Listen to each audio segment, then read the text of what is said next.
Good day, folks. My name is Matthew Braunginn. I'd like to welcome you to Finding the Warmth of Our Sun here at Madison 365. This is our first episode, and it's going to be a bit of a heavy one. I'm going to be talking a bit about violence, particularly in the context of our recent shootings and killings, really.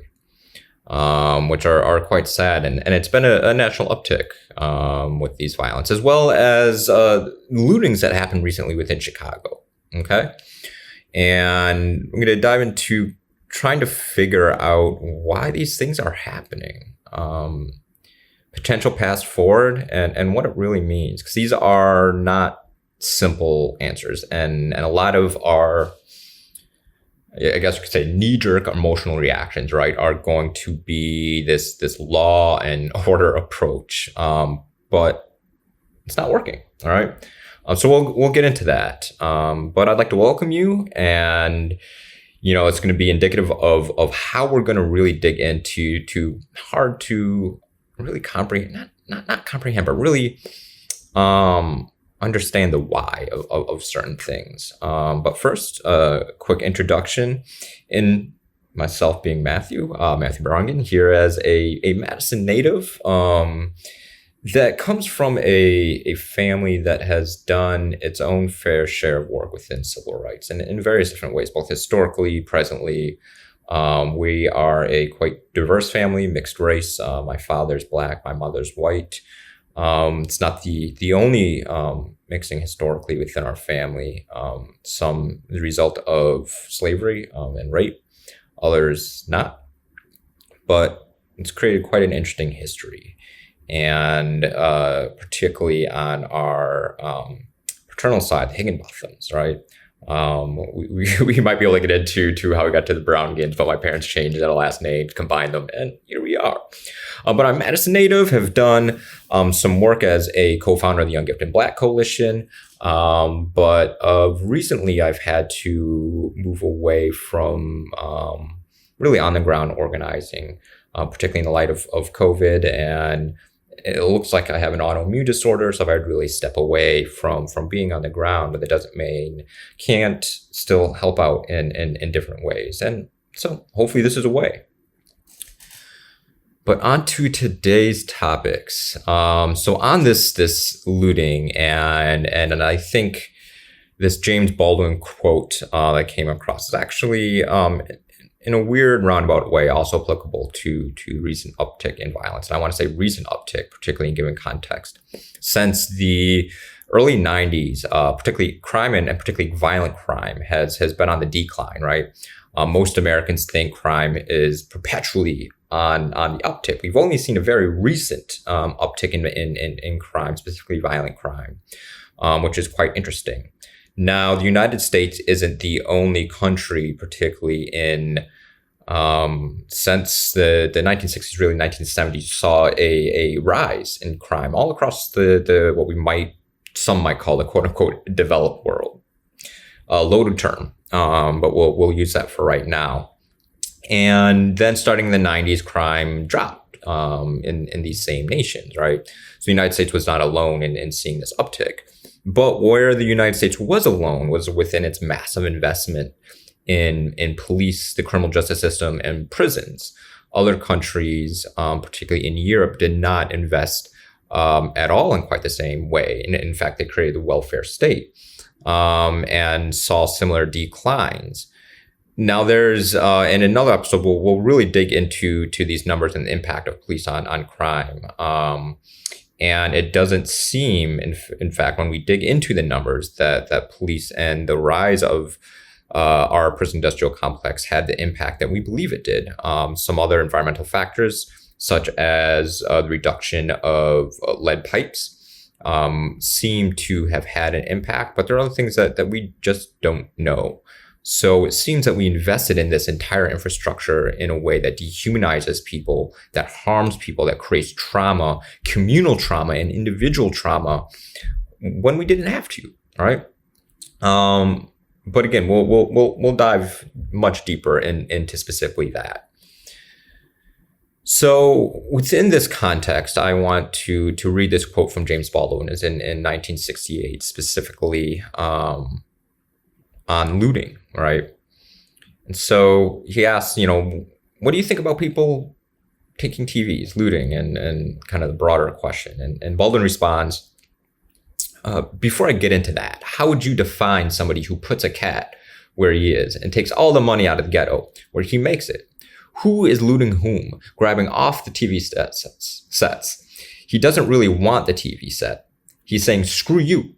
It's just judgment by the way of the value of the TV set. He doesn't want it. He wants to let you know he's there. Now, the question Baldwin's trying to raise is a very serious question. The mass media, television, and all the major news agencies endlessly use the word looter. On television, you always see black hands reaching in, right? And as the American public concludes that these savages are trying to steal everything from us, and no one has seriously tried to get where the trouble is. After all, you're accusing a captive population who has been robbed of everything, of looting. I think it's obscene. Now think about that, a captive population robbed of everything.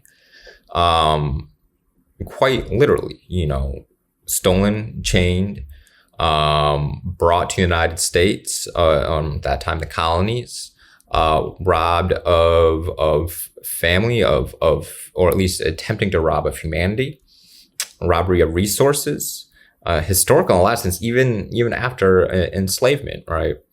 And perpetually accused of looting effectively meaningless resources, such as in Chicago, the looting, breaking into an Apple store. I mean, Apple is quite a wealthy company. They're not hurting from this, right?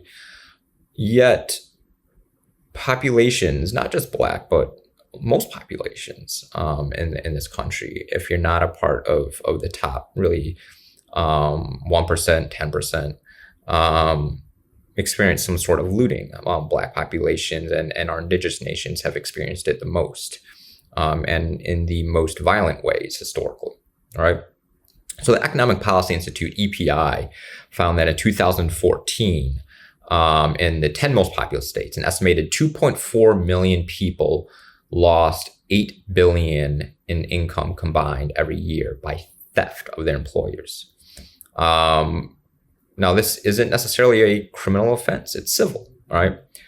Expanded out nationally wide, we're looking at 15 billion nationally. Now, if you think about it, that is just one version of theft, right? Again, not a criminal version, but one version of theft. For all really property theft combined in that year was 16.4 billion. All property theft, right? And this was not including wage theft, right? But that is criminally, those are criminal offenses. Those are things that people get charged for, put in prison for, jailed for, punished for.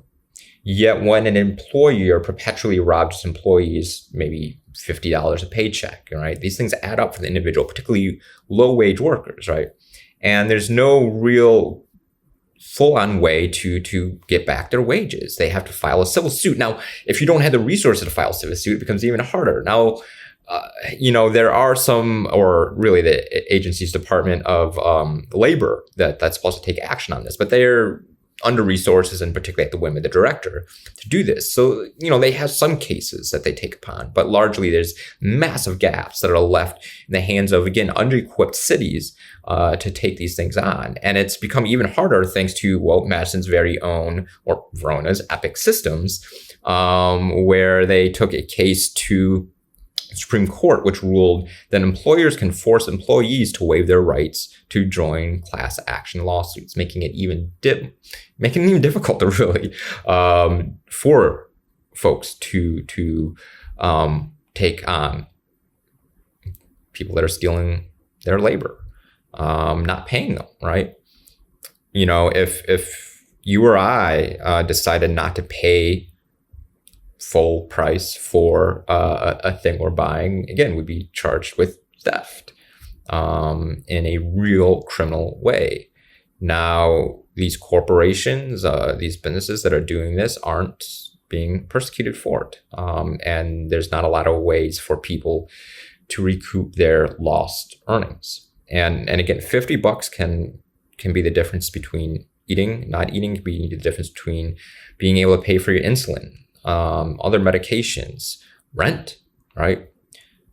Most people today are working lower wage jobs, if not minimum wage, multiple jobs, in such a way that makes it very difficult for them to afford living. At no state in the United States can you work a minimum wage job and afford to pay rent. You can't, right? And yet a lot of people are working these lower wage jobs. Minimum wage federally hasn't increased, I believe since the 90s. Some states have increased to $15 an hour, but this hasn't, again, kind of down the line, see these things. But this is more than just wage theft in a lot of ways. Even right now, COVID's a great example. Well, many people put out of work or loss of wages. Billionaires have increased their wealth by $637 billion since the start of this. Almost everybody else is losing money. Yet through various different means and mechanisms, many legal, again, we're talking legalized corruption, legalized theft, they've increased their earnings and they don't need this stuff. It is ridiculously difficult for us to spend, and I'm sure some of you have seen these memes, like even just Bezos, his wealth for us to as an individual, if we decided to try and spend it all, he could single-handedly fund college tuition or universal healthcare out of his wealth, right? This is, again, obscene. But these things get even worse when we're talking about Black Americans, right? We're talking about disparate wages versus their white counterparts, regardless of educational level. So according to the national, and this deepens even if you're a Black woman. According to the National Partnership for Women and Families, this impacts women the most, making on average nationally 62 cents to white man's dollar, with state ranges from 47 to 67% cents to the dollar. You're talking about a history of redlining, locking Black people out of home ownership and even just being able to build wealth if they can afford a home ownership. If you're a Black property owner, your property is going to be valued less. You're talking about predatory lending practices, discriminatory lending practices still to this day, and how difficult it is for a Black professional to get a home loan. And again, these are wealth building mechanisms. We're talking about disparate outcomes in the criminal justice system, harsher sentencing for the exact same crimes and similar criminal records as a white person, harder to get jobs afterwards, and even disparate outcomes in getting jobs regardless of education level, regardless of criminal record, with white high school graduates, dropouts, just as likely to land a job as a Black college graduate. The Center for Economic and Policy Research found just as likely to land a job as a Black graduates, twice as likely to be unemployed as white graduates, right? So, education level helps, but education attainment is not a silver bullet at all in solving these things. Discrimination transcends these things. Now, some folks might be hearing these stats, and Black unemployment still, tops 15%. Black folks left out of the New Deal and GI Bill, right? Again, in a lot of ways as well. These theft, these things were massive welfare systems that built the white middle class, quite literally, right, on the backs of Black folks. When we built the highway system and the interstates to support these white suburbs, they were built through Black and lower income white neighborhoods, right? Or just lower income neighborhoods in general, but predominantly Black, and displaced millions of folks, destroyed a ton of Black businesses. Don't want to throw out wrong numbers, but all across the country, right? And forced a lot of Black folks into ghettoized housing like Cabrini Greens that are effectively open air prisons in a lot of ways. Chicago was ground zero for a lot of these things. particularly in redlining and ghettoization and robbery and lack of resources. And not just that, but also what they chose to spend their money on, right? Right now, Chicago is spending $1.6 billion annually on, well, this is 2019, on its police budget. This is doubling per capita spending since 1964. This is 40% of the city's annual operational budget. Now, Baltimore is over 60% police-wise of its annual operational budget, right? So Baltimore City is spending 60% of its annual operational budget on police. This is a Baltimore city that has a hard time heating its schools at winter, right? And so we're talking about these things in the context. Well, no city has actively defunded its police yet, right? So these spikes in crime are going with massive investment in police. We haven't gone through many police reforms. So these things, again, one, crime has decreased steadily over the last, really since the 90s, early 90s. And these spikes have happened across the nation in cities that have not defunded police. So what's the solution? Police aren't preventing these things. They're not. We can talk about needing to invest in police, but we haven't divested from them. And they haven't prevented this increase in violence. They're there, they're on the streets, they're policing. And Chicago has some of the most vicious police in the country, with operating a torture site in the 80s, operating at Home and Square, and just recently, this was Home and Square in the 2000s, 2010s, a black site where people were detained, disappeared, off the books, enhanced interrogation, torture. This was designed in a lot of ways like CIA black sites. The Department of Justice declined to prosecute anybody in this. Chicago PD is notorious for corruption and brutality in a lot of ways. So, what is there to do? What can we do in this sense outside of looking at these things? And this is where we can start talking a bit more about the shootings. Again, these things have happened in the context of not decreasing, actually increasing in police spending, right? Just now are we starting to wrestle with these things. So we're talking about, no real investment in any of this stuff. And we need to pause and think about this. So I know some folks are going to be hearing these statistics and saying, well, if black people committed less crime, there'd be less police brutality, blah, blah, blah, blah, blah, blah, blah. Well, black criminality during Jim Crow, or the rise of Jim Crow and Reconstruction, was used as an excuse for lynching, right? Extrajudicial killing and horrific killing of black people. That at least one of my ancestors was a part of. My great-great-grandfather watched his father lynched. And again, black criminality was used as justification without actively exploring the fact that black people received no reparations, were actively kept out of building wealth, that these crime statistics were often disproportionately measured in such a way because black people are disproportionately policed and looked upon in such a way. And I mean, the fact that lynchings weren't even really looked at as a crime in the same way. We're talking about murder, right? At times, mass murder, group murder, and white mobs getting together and beating and killing multiple black people. This wasn't looked at as a crime by these folks. It was justified. And it's a horrific crime, or absolutely horrific crime.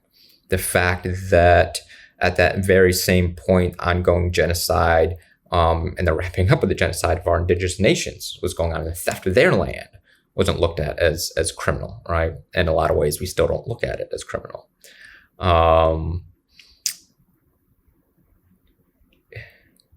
I mean, it's absurd, the barbarianism of a lot of this nation's white population, and the history of it, and the inability to even reconcile take responsibility for it, as people will deny this history, say it wasn't me, yet at the exact same time be very proud of their history, of their family history, of this country's history, of the history of our founding fathers, these very same people that accosted this violence, that people deny the responsibility of, also uphold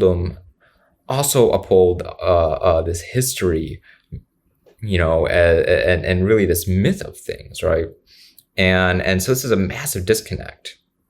And particularly as we think about this is an important aspect in thinking about the increase in violent crimes, because this is an extremely violent nation. We blew up half the Middle East with 3,000, not 3,000, but a little over 2,000 people died in 9/11 without reconciling the fact of how many people that we killed up to that point in the Middle East through coups and wars and bombings, right? Without reconciling that fact that this was in retaliation and of an occupation of our military bases there, right? We don't reconcile our very violent history of wars and internal violence. Again, these lynchings in the same way of these things we broadcast, right? So this violence, these shootings, right? And cities perpetually call upon Black community members, Black community leaders, to interrupt this violence without actively trying to change the social conditions that lead to this violence. Things as simple as gun reform laws, to poverty and housing, to less concrete things such as the fact that this nation continues to devalue and dehumanize Black lives. That's a very kind of the essence of Black Lives Matter. Black Lives Matter. Black people know and have been engaged in attempting to end internal violence for forever. If you don't know, there's been end the violence marches since there's been violence. There's been end gun violence since there's been, these organizations, these attempts to interrupt it. Now, these coalitions, these violence interruption coalitions and organizations are oftentimes massively underfunded, particularly compared to law enforcement, right? Yet they're far more effective in actually ending violence than law enforcement. They try and break this cycle and treat it particularly as a public health crisis, which it is. Violence spreads a lot of ways, and a lot like viruses do. We've studied this. We know these things.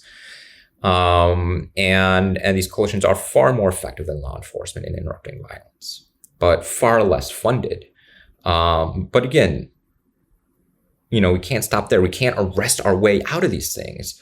Our cultural system is violent in of itself. Police are violent entities. Jails are violent. These things aren't going to interrupt these cycles of violence that happen.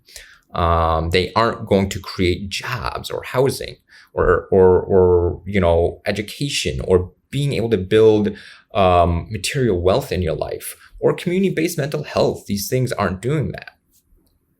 Now, what cities aren't doing, what police aren't doing, as they call upon Black community leaders, and they always do this, is oftentimes, I do want to actually highlight our mayor, Satya, did do a bit of this. And I would like to see it a bit clearer and a bit stronger, but she talked a bit about this in saying that we need help. The city need help, not just Black leaders to jump into it. She talked about in ending the violence that we need state and federal help in gun control and investing in things that we need to invest in. And this is real. Cities can't do these things on their own.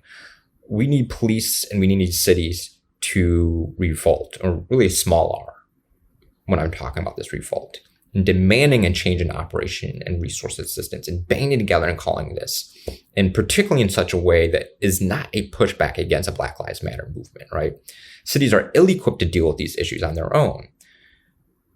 Yes, we need more gun control laws. Police, we need them using their platform to call for something that can be dubbed radical within the context of law enforcement, in gun control, and a massive redistribution of resources, not just in calling on Black leaders to band together. Law enforcement leaders, our local law enforcement leaders, need to band together and calling for massive structural changes that ultimately make their jobs easier and safer. even in the face to call to defund, even in the face of these calls to defund, right? Yet they continue to call upon the city and community leaders to step up. Even if they recognize these larger social issues, they don't necessarily point in that direction, point at the higher level, particularly in a sustained way to do this. I would love to see our local law enforcement leaders in Dane County, our cities in Dane County, our county government with an open call for reparations, open call for redistribution of wealth, open call for massive investments in structures and in things that need to be saying, open call for massive reinvestment in cities and education in a way that can really help interrupt these things, open call for massive investment in these coalitions to interrupt violence. Like all these things, it just over and over. You have to do it. You have to work, your circles internally, work your unions. Like, there's a lot of things that could be done, and using the pulpit in such a way that just aren't being done, particularly in a sustained manner, right? So cities are at the mercy of the states and the feds in a lot of ways, controlling only so much, and don't quite support these organizations or these calls, or particularly philosophically in the way that they could. So these orgs work. We need to invest in them. But there's more that I've been hinting at and trying to build towards in this, and to look at it, and trying to understand these violence and these crimes. And Baldwin hit that. It says, screw you. It's this is who I am, this is where I am. It's a revolt in a way, and some may not even be conscious of this revolt. Now, in some ways, this is also a absolute cycle of violence, that we see in abusive relationships, right? Somebody's traumatized, and might not know how to behave in a healthy way in their relationship. So then when they grow up, they maintain this cycle of abuse, right? So somebody's hurt, somebody's traumatized by violence. They go out and act in a violent way.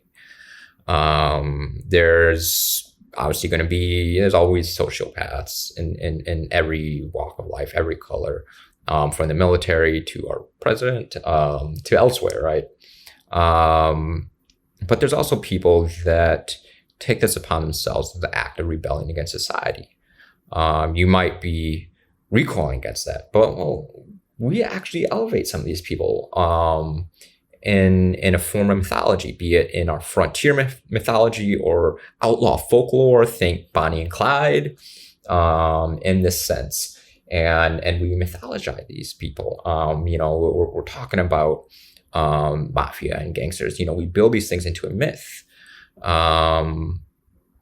but we don't quite do the same thing in the same way to Black Americans, or at least look at it in the same way. This outlaw mentality, this rebellion against society, the saying "screw you" to society, right? In the exact same way.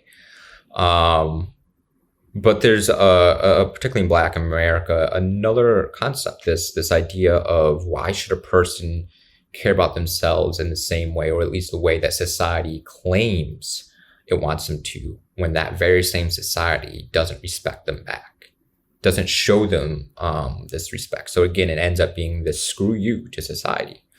It ends up being, a rebellion in a really weird way against social norms, because society doesn't uphold those norms, right? So why should a person obey society's rules or supposed rules when our government doesn't uphold the social contract, right? That it claims to uphold, doesn't uphold seeing somebody's humanity, again, falling back on this Black Lives Matter, right? But then again, falling back around on that, this supposed Black criminality is used to justify the continued dehumanization of Black people. This has gone on since enslavement, finding different ways to justify racially oppressive, racially violent actions. And this becomes, again, a vicious cycle.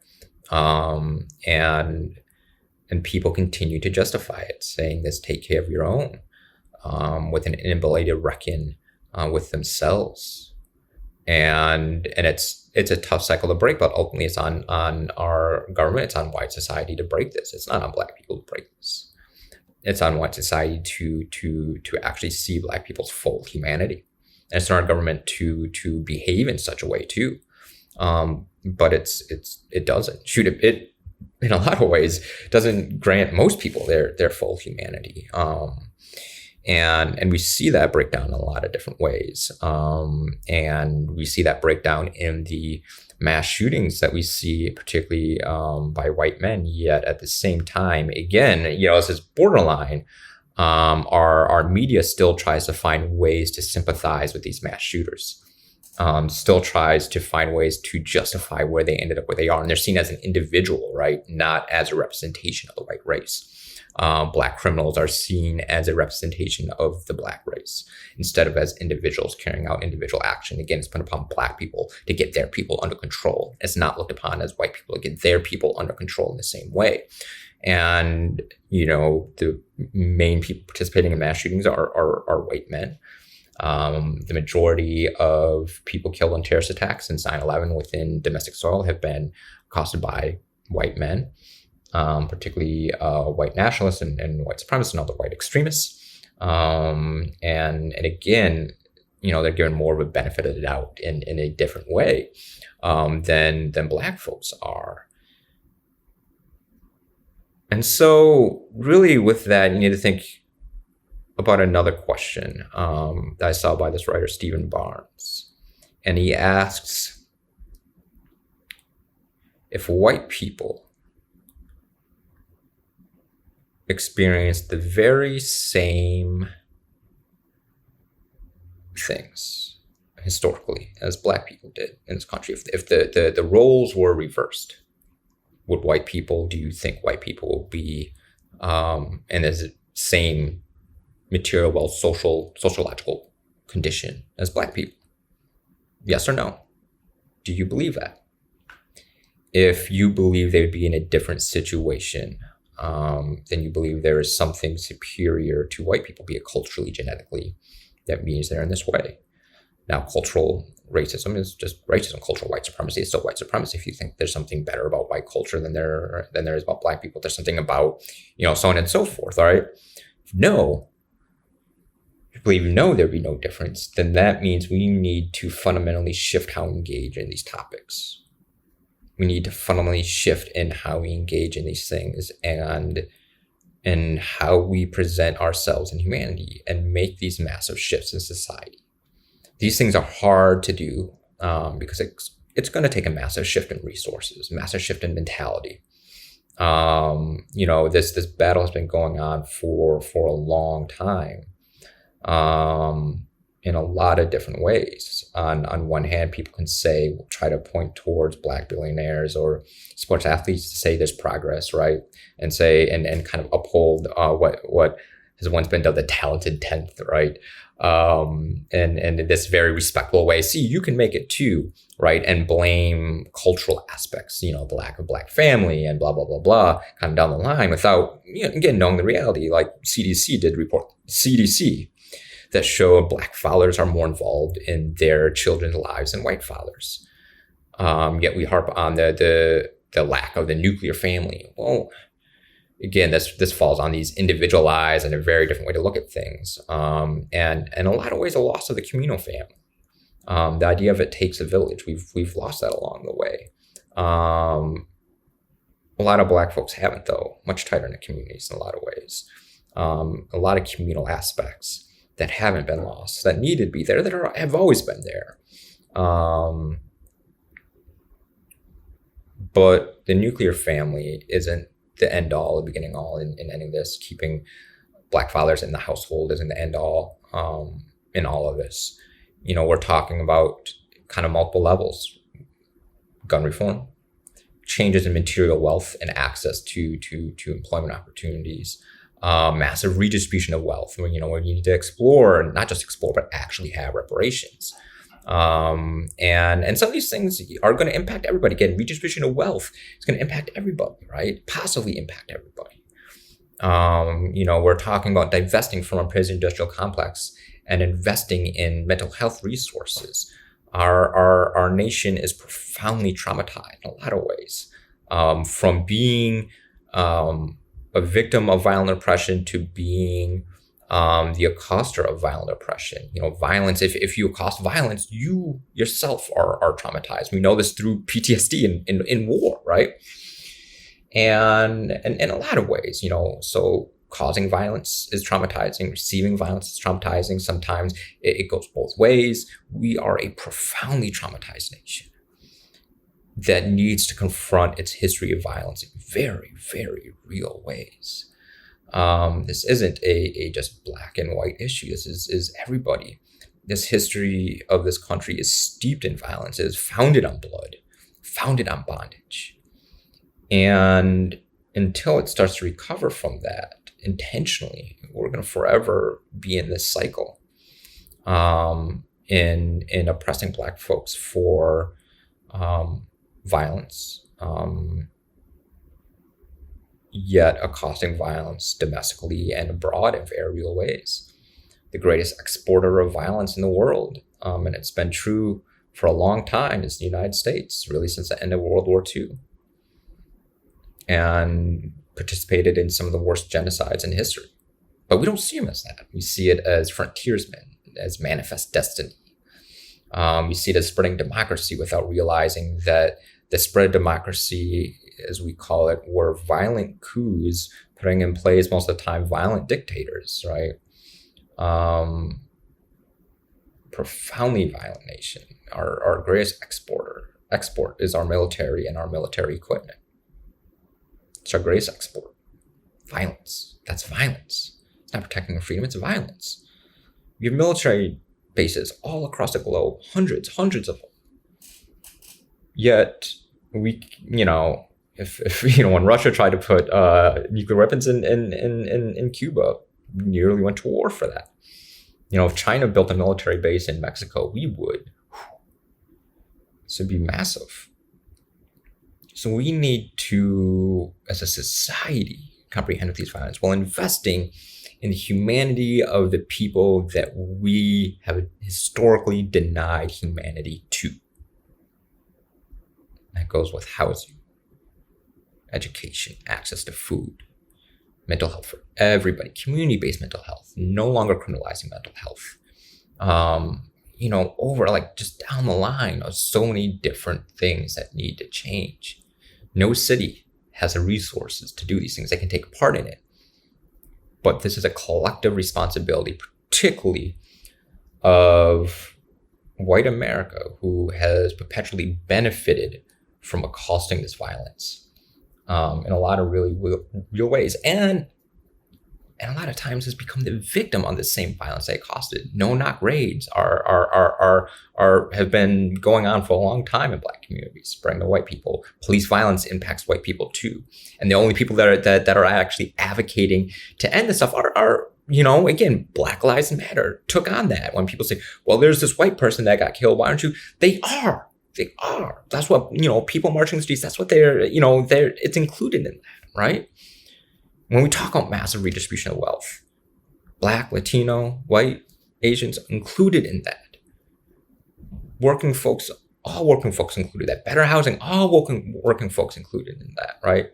There's a lot of ways to look at these things through a lens that is not exclusive. Now, there are some things that we're going to have to be exclusive, like reparations. Indigenous nations, need reparations too, and we need to explore what we've been doing when it comes to breaking up these families that didn't start and it's not going to end under Trump.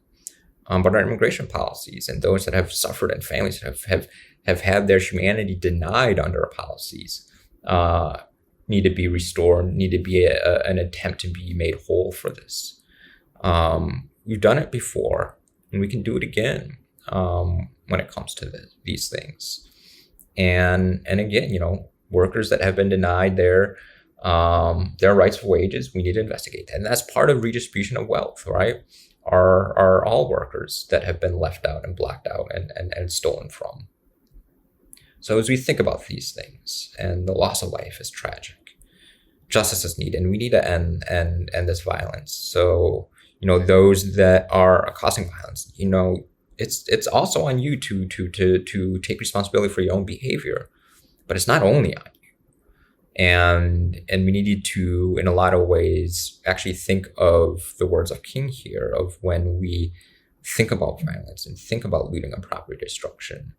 When he talked about riots as the voices or the language of the unheard, he talked about the need to point towards the root cause or the higher violence of white society. What is the causal effect of these things? And that's what we need to explore in this, the cause, these cause and effects, right? And the wider and the broader violence of white society is really the root of all of this. Be it's theft of wages, theft of housing, to police brutality, to lynchings, to so much more, and to end it. And once we start making these structural changes, we'll really start digging deep into a lot of these causes. We can really start healing, particularly when we honestly invest in the mental health of our country in a real way of investing in the simple things of what makes a healthy person, what makes a healthy family, what makes a healthy community. Because when we think through those things, we realize how many people, families, and communities we are robbing of this capability to live in a really free and liberated way. Black, white, Latino, Asian. This is real. And it's real in a lot of ways. It's going to take more than community members, Black community leaders, to do these things. This is a collective effort at every level. And we really need to make those structural changes if we want to see these things end. We have the largest prison industrial complex in the world. We've invested the most in police in the world. We are a prison state, a borderline police state. These things didn't prevent this spike in violence. It didn't. And it's not going to end it. We've tried this, and it hasn't worked. It's time we try different things. For all of us. We won't be able to survive as a country if we don't start investing in our own humanity. Thank you.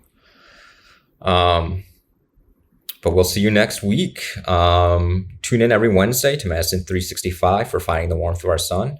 I'm Matthew Braunginn, and thanks for joining us.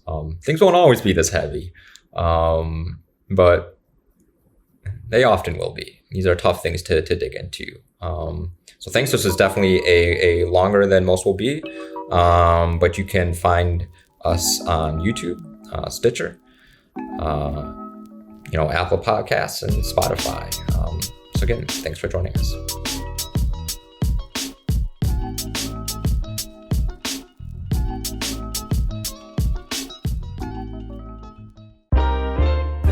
This is 365 Media.